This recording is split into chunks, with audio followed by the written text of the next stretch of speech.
Les aventures de Kadi et Juju, c'est une série d'animations qui raconte notre histoire aux enfants. En fait, c'est les enfants qui voyagent dans le temps et qui vont à la rencontre des rois, des reines et de notre patrimoine historique et culturel.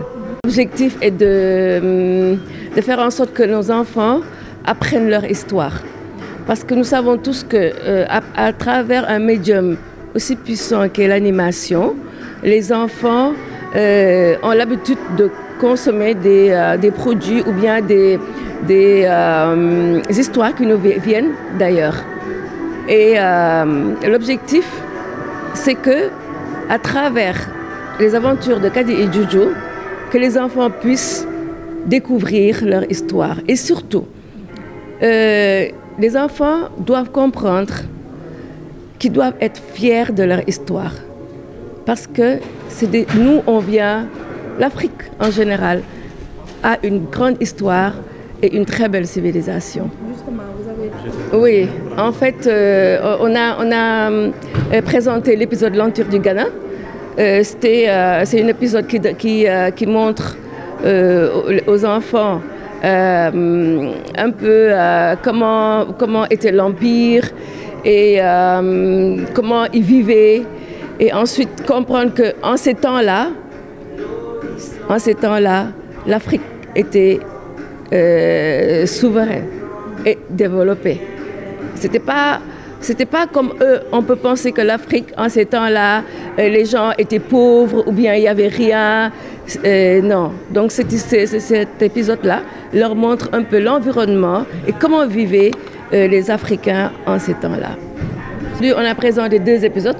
En fait, il faut dire que Les Aventures de Kadi est une série de 13 épisodes.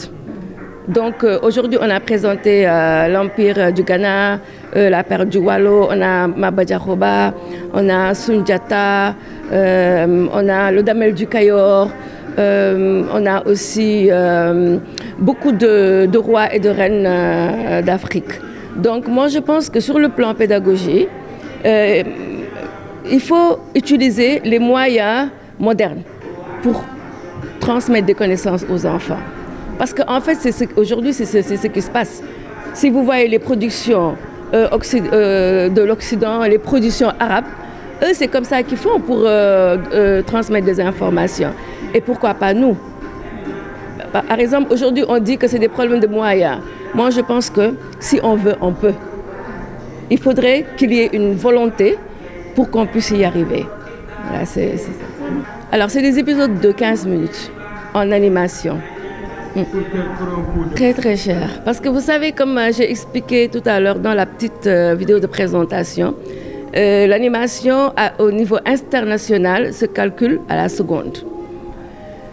1 minute d'animation coûte cher parce qu'une seconde d'animation, on va dire que c'est entre 1000 et 1200 euros, plus ou moins, 1 seconde. C'est comme ça que ça se calcule. Donc nous, on ne se permettrait jamais de penser à ça, c'est vraiment... mais au moins avoir les moyens locaux de pouvoir faire des productions. Voilà, c'est tout ce qu'on demande en fait. Dire que cette production a été soutenue par la direction cinématographique, le FOPICA. Ils ont été les premiers à croire en ce projet. Par exemple, quand nous sommes allés les voir, ils nous ont donné un accompagnement pour qu'on puisse au moins commencer. Et avec ça, on a pu décrocher un autre fonds qui nous ont aussi accompagnés. C'est le fonds de la jeune création francophone. Mais là, ça nous a permis de débuter. Voilà, donc là, aujourd'hui, on espère avoir d'autres partenaires, d'autres accompagnements. On espère que l'État du Sénégal va nous accompagner vraiment pour qu'on puisse au moins terminer cette production. Parce que cette production est destinée aux enfants sénégalais et africains et aussi aux enfants de la diaspora.